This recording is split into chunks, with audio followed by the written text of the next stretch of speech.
We were talking about life at Chelsea under Roman Abramovich. Many Chelsea fans getting in touch this morning, asking me to ask you, what was life like under Roman?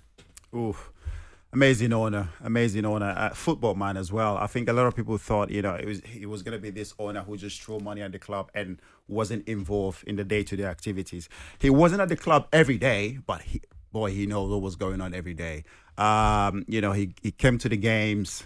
Every game, he was always coming into the dressing room. Some games, he comes into the dressing room, especially the big games, like the Champions League games. He always comes into the dressing room after the game, whether we win or lose. He was always there. It was just, oh, sorry, I know you guys did your best, but next time we have to win. We have to win. He always wanted to win games. For him, it was about winning games. Great owner. The only thing with him, is that when you see the helicopters, flying around the training ground, that the manager is going to be sacked. So that's how we knew. That's Seriously? How we knew. Yeah, I mean, you knew when the helicopter arrived. Here's Roman. Someone's going to be out of a job in a minute. When we're not performing, because at the club I was there for almost 11 years. We had our downside where we weren't performing well, and then the managers got sacked. But we always knew when it was going to happen. Once we see Roman's helicopter, around the training ground in the morning, so we know the managers, is getting fired. Joe, it's funny he says that, because even at Fulham with Al Fayed, he'd occasionally come in just to see people. But generally, if there's a little entourage coming in, you're thinking, oh, something's about to happen. So when you saw the helicopter, it was Abramovich arriving, and no doubt a manager would be in a meeting or maybe out of a job or whatever. But let me ask you this, John. At that time, Cech was there, Terry was there, Lampard was there, Drogba was there. You're opinionated. You've got your own voice. Yeah. Was there maybe too much player power? How much player power was there? Oh, yeah. There was. I mean, did you guys run it? I think obviously one man that actually absolutely did run it was John Terry. JT was the man. I think most on in a good way. Yeah, in a good way. On the pitch, JT was the man. And sometimes as well, when this, the dressing room is not together, he was the guy that always brought us together. On the pitch, off the pitch, he was the leader. And like you've just said, there's too many players here with big egos, the likes of Didier Drogba, Frank Lampard, Peter Cech, Ashley Cole. Everybody has their own opinion. But at the end of the day, JT was the guy who made the decisions. But when you look at the list of managers in your time, Mourinho, Avram Grant, Scolari, Hiddink, Ancelotti, Villas-Boas, Di Matteo, Rafa Benitez, Antonio Conte. If you wanted someone out, the players could get that someone out. Is that right? That's the same everywhere. You were not having Rafa Benitez, were you? No, we were not. And you made that clear. We made that clear. I think obviously probably from his time at Liverpool. Obviously Liverpool was a big rivalry for us. But coming into the club as well, I think the fans also didn't like Rafa. I think there was something about Rafa and the fans that the fans didn't take to him. And same as well with the players. We didn't really accept him as one of us. And then he had the thing with JT. Yeah, and then he had the thing with JT, where JT got dropped. JT wasn't playing as much as he wanted, because obviously JT was always playing. And Rafa comes, he was like, okay, you're not going to play every game. But obviously JT wanted an explanation. Why am I not playing? And Rafa didn't give him that. So did you players get together and think, well, we need to help JT out here? Yeah, JT got together by himself and decided, your time is gone.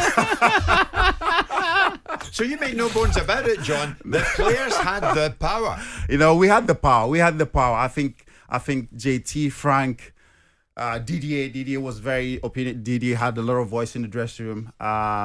Peter Cech. These were the guys who ran the dressing room. And when they feel like, okay, this manager is not giving the players what we want, and we're not playing as much as we want, we're not enjoying ourselves the way we want to enjoy ourselves. He's gone. We'll come together. We'll, try to, figure out a way whereby, we'll get someone in that we want. And was Abramovich aware that you guys were virtually running it?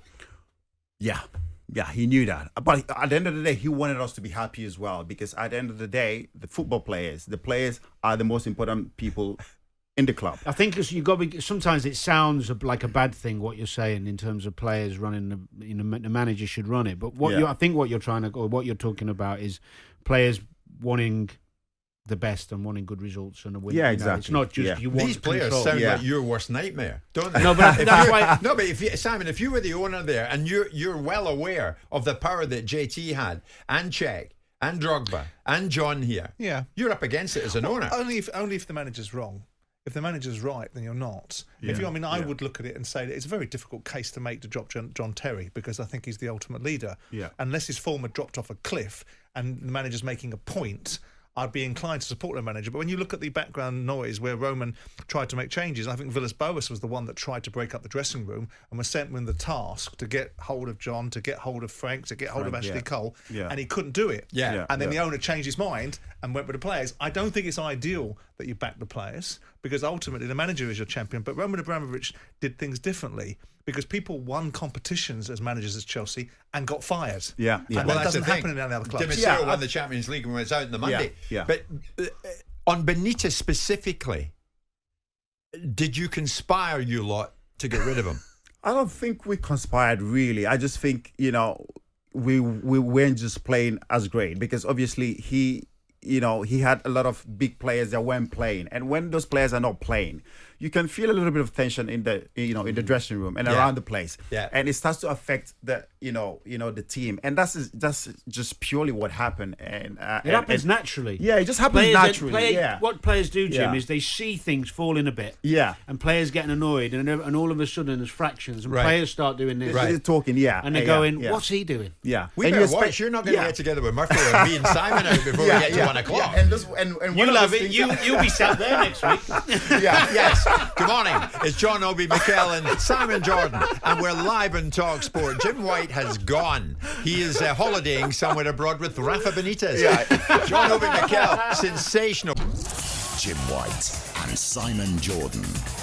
Monday to Friday mornings from 10 on AM, on DAB, via the talkSPORT app and on your smart speaker. talkSPORT.